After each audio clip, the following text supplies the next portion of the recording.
So today we're going to be showing you how to do rent-to-rent service accommodation in a longer-term market in the best way possible.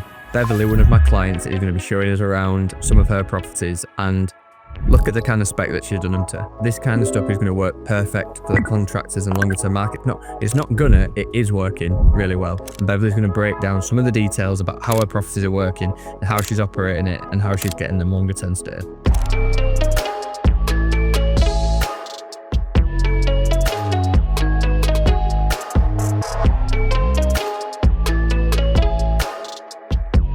So we're here with Beverly. Beverly has been working with me for about 6 months now. We've been taking her service accommodation. You already had a few units, didn't you, when we first started? And then we've been really focusing on dialing things in and getting longer term bookings and looking at the longer term model of things. So we're in one of your properties right now. Tell us about this property. Yeah, so this property is a 2-bed terraced house, 2 beds upstairs, 1 bath, a garden, living room, kitchen. And yeah, it's 1.8 on rent, and like average daily rate is about 135, 145 for my longer term bookings, guys. You definitely can get higher, ranging from like 130 all the way up until, I've heard people charge like 200, but I don't charge that. Just because I value relationships and stuff like that.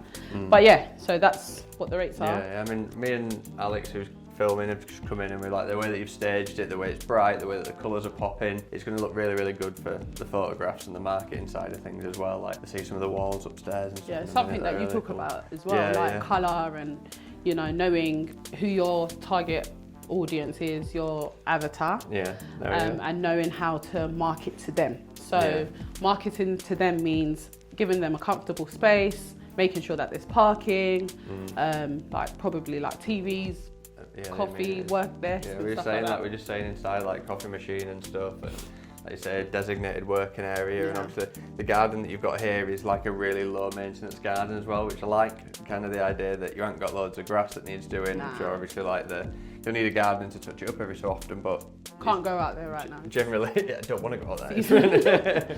But yeah, this is the kind of perfect kind of contractor accommodation that you'd look at, really, like really well marketed, colours popping, all kind of works together. You've got all the basic amenities. I guess give us a little bit of a tour and we can talk through things as we go. So yeah, so this is the kitchen.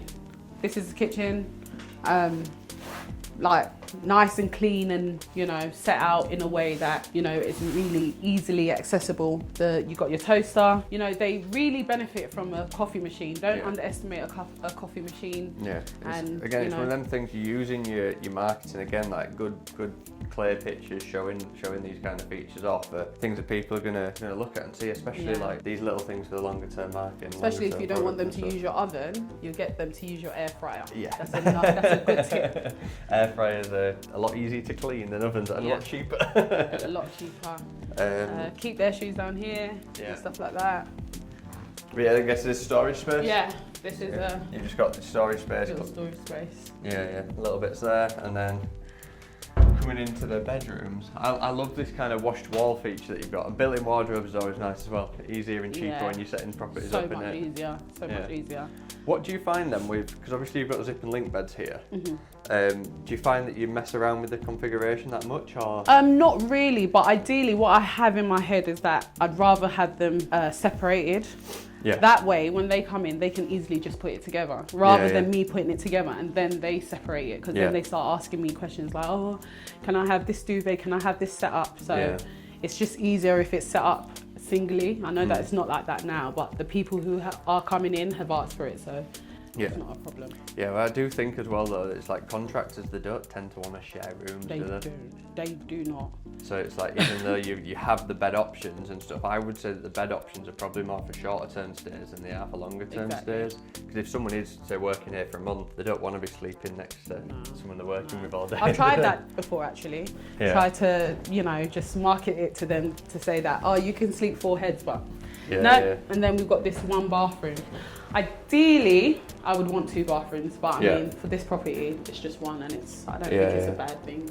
Well, again, it's one of the key things we talk about, isn't it? It's like livability of properties and stuff. Like when we're talking about, okay, well, if we're looking at, okay, we want contractors in here, and we're looking at 3-4 bedroom houses and stuff. we might be going that, all right, well, 1 bathroom per 2 to 3 people is okay. Yeah. We get past that, it's like, just imagine what it's like living in that situation and having like 4 or 5 tradespeople with 1 bathroom. Wouldn't like to be that toilet that morning. Yeah. But again, nice little. Another one. I love the feature wall. We're gonna have to do these wash wall looks, Alex. Yeah. Come learn from me. Yeah. I do these all myself, by the way. I don't get anyone to stage for me. I stage myself. Yeah. No, it's good. So Alex, I can be part of your staging company. Yeah, stage our properties down here. Right. But yeah, no, it's like, because this is one thing that is very easy, I think, for people when they are staging properties to go like, and we used to do this and it doesn't look great. It's like, okay, you get a green throw, like a solid green throw, and you have a green cushion, and then you have a green feature wall, and it doesn't, you need to accent it a little bit more and get certain things popping. So like, obviously the colours that you've got here with the wall and the accents on the cushion, it works, it looks good. Again, and it's like, it's all marketing, isn't it? Another built-in wardrobe. The whole. Oh yeah. We'll turn it back on when we go. The booking that's coming in today is about 12 nights. Yeah, you say that's about average for the booking length that you get around here? No, you know I get longer. Yeah. I get longer. I just wanted you to say it. Yeah. I get longer. For this property, ever since it was staged, it's just been fully booked until Christmas, obviously, where all the contractors, they have to go back home and stuff like that. So then you have to kind of market it to the family, that can come and stay in here and stuff like that. So once they're done as well, they will go back out. Yeah. And then the contractors came back in. Yeah. I think it's important, like people, I mean, I want obviously people that are watching this to try and get as much out of the video as we can, because that's one thing that we touch on a lot, is how you have the IGA, your ideal guest avatar, but people get so fixated sometimes on how that can be a fixed person in a sense, and it's not. It's like, it can be fluent, it can be flexible. You need to diversify, to be honest, because otherwise, in a sense, and it's not. It's like, it can be fluent, it can be flexible. You need to diversify, to be honest, because otherwise. So it's like you might go, families and stuff can stay here as well, exactly, and that element of it would work. Would work really well. I've had for them. wedding guests inquire, you know, to say, oh, we've got a wedding in the area, we want to come and stay, we like the way it looks, and stuff like that. Can we get ready in the place and stuff like that? And I'm like, oh, all right. If you want. So I do my best to like make sure that everything is comfortable. It is appealing to the type of guest that I want in here as well. And also, it does drive. What I've realised as well, it does drive away the bad people, because once they see that your property looks like this, they actually do, try to look after it with care. So I haven't had any bad guests. But yeah, I mean, that's the thing that we go when you're doing shorter term stays, like you do 1 night stays or 2 night stays and stuff, you are putting yourself at a higher risk for that. And the longer term stays, like, they're going to be staying in here for a prolonged period anyway. It's so much easier to manage, and that's what we don't realise. It's I know that when they do leave, there's a bit of maintenance that does go on, but it's so much easier. They know how to work the property. They don't really call you much, this is done, this has happened. So, especially with contractors, they're so hands-on. So if a light bulb's gone off, they will go outside and just come and fit it in, or they actually help. Whereas if you're targeting your other guests, like the family, tourists and all of that, every little thing they're calling you, like, how do you put this on? How do you turn that on? How do you switch that off? A little bit of dust on the skirting board, leave a bad review. Like, it's all those kind of little things that you get a lot more pressure on. But okay, so for like people that are maybe earlier in the journey and like this might sound great to them, but they haven't necessarily secured properties yet, what would be your kind of tips and advice in the earlier phases of your journey? I know we've worked together a while. You had properties before we started working together, but you've obviously said to me in the past that it's like, I wish we'd have worked together sooner, because the way that you look at it. So Adam always talks about everyone teaching the A to T, but nobody teaches you about the T to Z and all of that. And I think the reason why I say I wish we started working earlier together is I would have put my perspective in place of who I want in my property, how to target to that particular. You would understand that one of my properties that I've got, it's not really tailored to like contractors. Because I didn't know who I was really marketing to. So first thing first, know who you want to target, who your ideal avatar is, who you want them to be, what kind of properties will benefit them, and try go for those things. And also look at the area.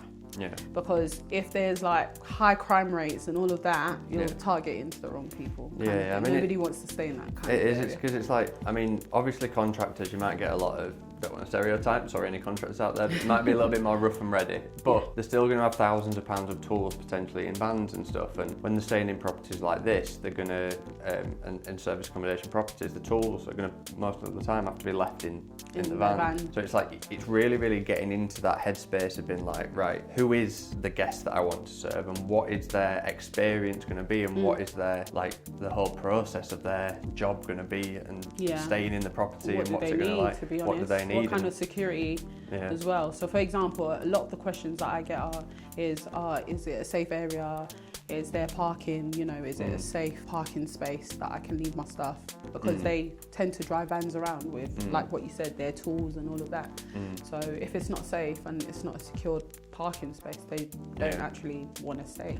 And I mean that's and again, in my experience, you can charge more for them extra amenities being put in place. Of course. And also when you're marketing to them, put it in there and just be like secure parking space ×2, ×4, you know, and like it's like CCTV or Ring doorbell overlooking parking area and things like that. They're all going to cater towards it, and like we've seen, it's just the different small little amenities like the coffee machine, like the air fryer, like having like just easy smart TVs to stream Netflix and things in place, and just having them basic amenities so people can show up and be ready to live in the property, isn't it? Exactly. It's good. So we've got a couple more properties, or we've got one more that we can view. Yeah, we've got one more that we can view. So I want to show Adam my one bed. You want to see the one bed. The one bed that he doesn't agree with. It's not that I don't agree with. No, again, I know. Again, we go, one beds are fine if the client avatar that you're working towards fits that type of person. So like, me and Alex were talking about taking on an apartment block in Leeds at the minute. That's sorry guys. cut. Put it back on. Is that it? Come on. Might need Alex's book. Okay, me and Alex were talking. So me and Alex might be taking on an apartment block, and that's 9 units, 5 of 2 beds and 4 are 1 beds. But I'm not saying that them 1 beds are going to be a bad thing. It's potentially a block of apartments that we could work with. But the idea is that them particular ones for the 1 beds are going to be serving a different type of client. They're going to be looking at a different type of person. But that's another story for another video with the apartment block and stuff, and how we're looking at doing that. But it's basically the whole idea is marketing and branding that block towards a specific type of people that it will serve, that work in that area, that property is going to be targeted to. And that's the beautiful thing of it, is going through that process of the setup and the business setup and the business structure, which again we kind of go through, I want to go through in maybe the next property, but that business structure, then sourcing the right properties for that business, and then obviously where we're at now is talking about systems and integrating optimizing the actual business to work smoothly. Exactly. And there's a lot to it, but obviously it makes your life a hell of a lot easier when things are in place with it, doesn't it? Yeah. Sound. 100%. Let's go to property number 2. Yay!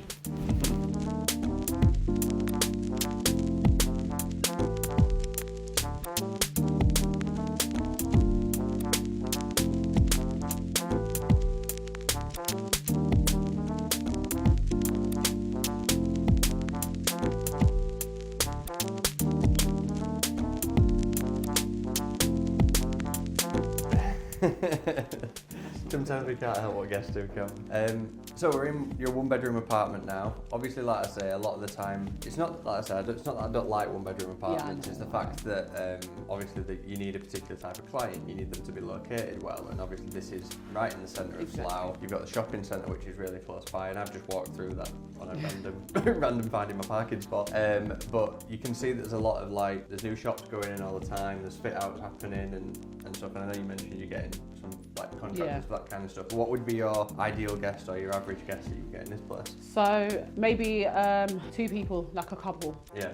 Or a worker, business worker who's coming but just needs like one place to stay. Yeah. Which, you know, sometimes you're up against like the hotels. There's so many hotels around, but they would prefer this kind of setting. Yeah.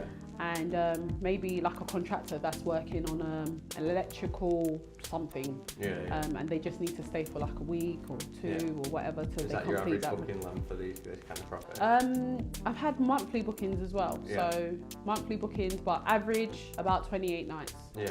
And how do you find with, obviously we talk about like apartments and like the head leases and the restrictions around that, because I know that you've had some issues with this. I mean, this is, again, I'm one of these people, I do not sugarcoat the world of service accommodation, and like right. we speak the kind of the real truth around it. You said you've had issues with concierges, the lock boxes, and people getting access and stuff. So with certain properties like this, sometimes you can't put a lockbox on the building, which is, you know, really annoying, but you've got to improvise, you've got to think out the box. Where can you put it that's going to be safe, that's going to be okay for your guests to locate? Also, if your concierge is not willing to help you with a key, what do you do? Yeah. So that's another issue. What's the other issue I mentioned? Yeah, I mean, obviously like there's little bits about the area and yeah, stuff so sometimes, especially when you're in the city centre, you're going to have a lot of drug dealers and, you know, unpleasant people around. Yeah. So sometimes it's like, you have to weigh out, is it safe enough for your guests to come here? Are they going to complain about it? Because if it's flooded with druggies, nobody's going to want to stay here. Everyone's going to complain about it. It's things that are out of your control, and it's one of the most frustrating things, but it's something that you can prevent, is that reviews about things that aren't, like the property is really nice, you've obviously staged it really well, got a nice big double bed in there and everything that you would need for this type of property. The amenities like your coffee machines and stuff, but it's like you can't help the area. No. You can't help what the concierge just like when we were coming through the corridor and there was stains on the carpet and it smells a bit. Smells a bit, or you meet a grumpy concierge that's not you, he doesn't work for you, but you know, they come in and they're like, oh, your concierge wasn't really friendly, the carpet, you know, is stained in the corridor, and you're like, that's out of my control, there's nothing I can do. Yeah, it's controlling the controllables where we can, and this is what I mean about like one bed. It's not that it doesn't work, is that if you would maybe put in this to maybe, I mean, we're in the centre of Slough, I don't know how much tourism you would get around the kind of area, but if you was getting that type of guest and then you was having these types of issues, like one of our properties that we've got in York, it's in a really nice 3-bedroom apartment, but the access and the entranceway and everything is really nice, it's really clean, it's really tidy, and that was one key thing that we wanted to make sure, because that is like a premium nice apartment that does 2-night stays really well, and that's the clientele you do for get it. that, you do get that here as well actually, like your 2 nights and tourists, and especially in the summer, just because like Legoland, you know, Heathrow and stuff like that. So you do get those ones. So but they're likely to then complain about the other stuff, which is whereas the contractors or the people who are coming to work don't really complain. So and that's again what I urge you guys to think about, and it's what we talk about all the time, is that who is the ideal type of client, and if you are going to get other types of clients, are there things that you need to pre-warn them about? Are there things that you need to say like, look, the apartment's really nice, but getting to the apartment might be a bit like there's some stains on the floor going through the hallway, we can't help that, the building management are under they're in process of doing it and getting rid of it and everything. It's like these are the things that you should think about a little bit more to just run the business as smoothly as possible. Mitigate the bad reviews, because obviously they're the things that are going to affect your business. Give us some numbers on this place then. So this one's 1-2. It goes through from £100 a night up to like 120. It's been at 100% occupancy since I've got it.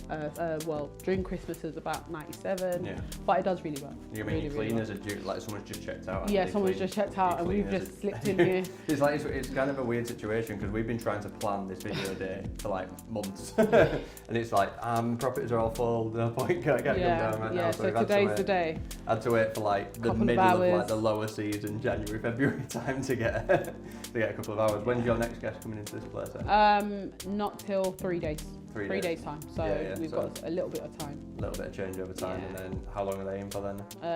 They're going to be in for 7 nights, and then they check out, then someone's in for like 3 nights, and then they check out, and then someone's in for like, I think 5. Okay. Yeah. So you've got. So this changeover is, you know, for this one bed is. Yeah. Quite a bit of a changeover. And then I know that we're working on this, we're building on this, but give people the idea of actually like the running and the operational side of that. Okay, you've got 3 or 4 changeovers in the next couple of weeks. What does that include that you need to do in terms of organising the cleaning, organising things in between? Does that take much of your time? Because obviously a lot of people might be watching this and thinking like, right, I'm in a full-time job at the minute. Yeah. What? It does take time when you first get into it, but once you get into it and you know what your business is like, you automate things, you systemize it, you make sure that you've got your cleaner, you know, who's working directly with you. You set up your calendar so that they can also see when people are checking out and when people are checking in. So that way you don't actually need to, oh, please can you give me a clean? Please can you do me another clean? And they, you know, there's like a checklist, so they go through it, they take pictures of, you know, what the property looks like before and after guests check in, because guests do complain about little things as well, especially with this kind of target audience as well. So you just make sure that you automate as much as possible. I haven't come here, remember I told you, I haven't been here for quite a long time because I've got those systems in place. And that's it. I mean, again, the last thing you want to do is start a service accommodation business and give yourself another job. So it's like even the simple things of like giving your cleaners access to your channel management system and to be able to view the calendar, and when you get a booking they get notified about a clean and things like that. And then we get further down the line, we look at early check-ins and late checkouts and how do we automate them with cleaners and stuff as well. So it's like that's the systems that you want to get in place. Like property is brilliant because a service accommodation is brilliant because you don't need to own the asset to make money from the asset, but you also would give yourself another job and be using your time inefficiently if you didn't have the right systems in place. And that's what the whole process of this is working about. Like we talked about the business plan. You're good at that. He's your guy. I'm not joking. He's good at knowing systems, how to put things in place, and you can learn a lot from Adam in this, you know, these kind of situations. Yeah, I appreciate it. But yeah, it's like setting up the business the right way, sourcing the right types of properties for the business that you've structured. Then it comes to the systems. Once you've got that right property, your systems and your marketing is everything. That's going to allow you to scale. Yeah. That's going to, and we've been talking about you kind of going, I want to get to 10 SAs, or you want to look at taking on management and stuff. And that's the remit that we get to where you're now going off on your own unique journey in terms of how you scale versus how other people will. Like the bus stop. The bus stop theory, the Helsinki bus stop theory. We all start at the same place. The start of our journey is the same, and then as you go off on your individual bus route, you kind of take your own path and your own route. But we need to go through them first few pointers, which are the same. And that's what we need to get right, and that's what we help people with. Yeah. And that's what we're kind of going through the process of helping a number of people with at the minute as well. So, are we going to be able to see another property? Yeah, we are. We've got one more property to see. I'm amazed that we've actually got this many properties to go around. The only thing is the bigger beds, the 3 beds. The bigger beds. So we'll do some B-roll clips of this here, and then we'll go around. We'll see you at the next property. What is this one? Is it 3 bed? No, 2. 2 beds. But this one's a 2-bed apartment. So 2-bed apartment. Okay, different again. You've seen everything today. You've seen everything. Right, we'll see you guys there. See ya.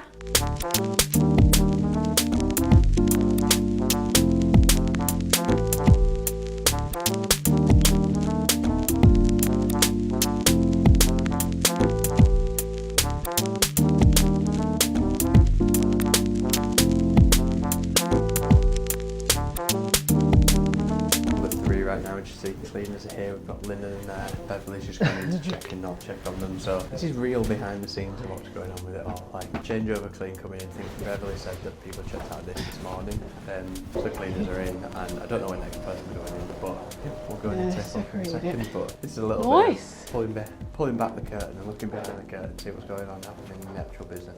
Right, so tell us about this one then. So this one's a 2-bed apartment, like I told you. Yeah. You are so good at staging, by the way. I really like what you've done. Take notes, people. Take notes. Yeah. And you always say, within the service accommodation, you can also have another business within it, which could be staging. Yeah. Multiple ways of making money throughout the actual business and the element of it. So maybe you should have a staging company as well. I should. And then, like I say, the zipping link, so you can separate them, you can put them together and stuff like that. That way it's easier, especially if contractors are coming in, they don't want to sleep together. Yeah. You put them in separate beds. Or people come with their kids. Because of where this property is located, it's like right near the city centre. So you are going to get like families that do come with little kids as well. Yeah, and I think that like these, because these are small singles that become a king, aren't they, when you put them together. tell that. But I think sometimes that people will get the big singles, then go to a Super King. Yeah. When it's a Super King, it is huge. It takes up so much room. Yeah. In my other 3-bed, that's what it's like over there. And then we've got to really kind of focus on what that's like. But this works nicely. And then it's got like the 2 bathrooms. Yeah, it's got 2 bathrooms, two en suite, bathrooms, and so that's perfect for the obviously the mornings and that process of the livability of the actual property and stuff as well.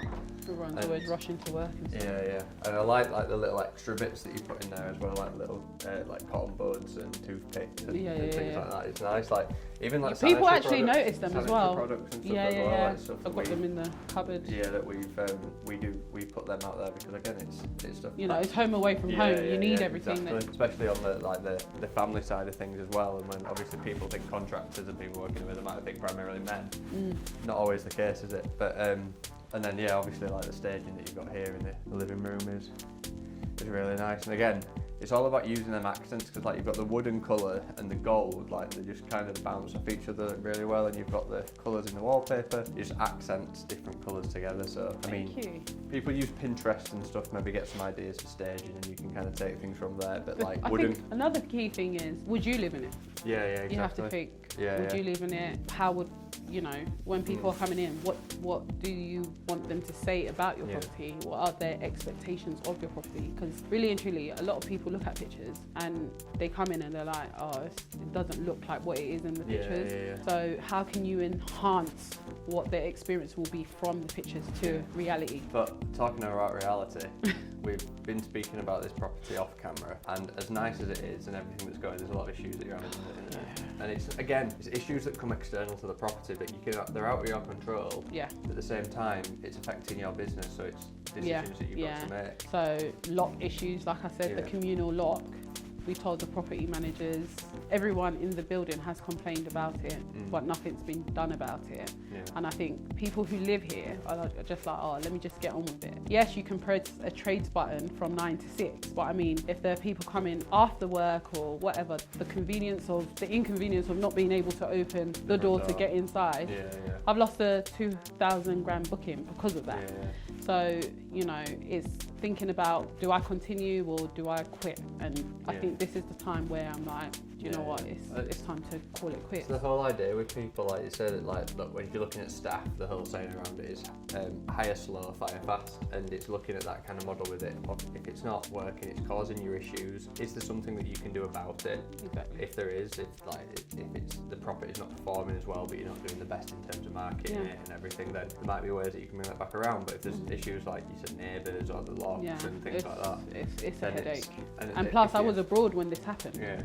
So you can imagine me being abroad and this is going, and remember we're talking about automations and systemizing everything. If this is going on, you're going to have a lot of headaches, so it's better just to let it go. And then losing a £2,000 booking because of it as well is a massive pain in the ass, isn't it? But yeah, no, I mean, I really appreciate you showing us around, so I just wanted to kind of go over, just so that the people know that watching this as well. Process of working with me, how have you found it? What have it like? I mean, don't rub my ego too much. No, honestly, you have been amazing, and I think you are someone that everyone in this industry needs. Just because, yes, there are a lot of gurus out there, they teach a lot of things, yes, they will teach you the A to T, but not the T to Z. So yes, it's easy probably to acquire a property, but after that, like knowing who your ideal avatar is, how to source it, how to like break down prices, and how to, there's no point of just taking on a property saying I've got a property and it's not making you any money. So you teach that a lot, and you deep dive into like how to do that and all of that from the beginning, right through to marketing, getting long-term bookings and all of that. That can make me money in my business. So I think really and truly, guys, he's your guy. Also, you're doing the systems and scaling, and I'm learning my systems now from Adam, and because I want to scale as well. So it's been amazing, and you've taught me a lot, and I can always go back to like pre-recordings, anything that I've missed, like the Price Labs one is really confusing, so at least I can take my time, and any time I needed you're always like book a call and you're there, and it's like one-to-one. So I really appreciate that. Like, there's different levels and there's different packages that people can be on. It depends on kind of what level of support you want, but to really kind of deep dive into this and to get a good picture about where it is, and just have your hand held through the entire process. process. It's something that's definitely worth doing, and I know that Beverly's, like, she's recommended loads of people. It's been great, but I just wanted to actually see how your business is operating. Obviously, we've driven 3.5 hours to come and see all this stuff today. No, as well. I am blessed, aren't I? But yeah, no, it is great, and if people are interested, all you need to do is you book a call. There's a link below the video here. Book a call, we can sit down, have a chat, and see whereabouts your business is at right now, and see if we can get you to where you need to be. If you have booked a call in already and you're watching this like after the fact, it's getting ready for our call, and I'm looking forward to speaking to you there as well. Yeah. But yeah, we've got loads of different packages, and like I say, that's helping you from the absolute start, the A, Yeah. or if you're at the T already and you've got the property. I was at the T. And then now obviously we're building towards that roadmap to scale that little bit further. So thank you so much for showing us around. Fine, and thank you for being Thank you for teaching me. Honestly, I don't know what I would do without you. I'm being so serious. Thank you so much. Honestly, you've been so again, you've been so helpful, and I really appreciate it. Honestly, really appreciate it. Very kind words, very nice. Guys, if you want more videos like this, you want to know more about systemizing your business, scaling it, or even starting a rent-to-rent business, then please subscribe to the channel. New videos coming out all the time. And join the school community if you haven't already, and get a call booked in. And I will see you very, very soon.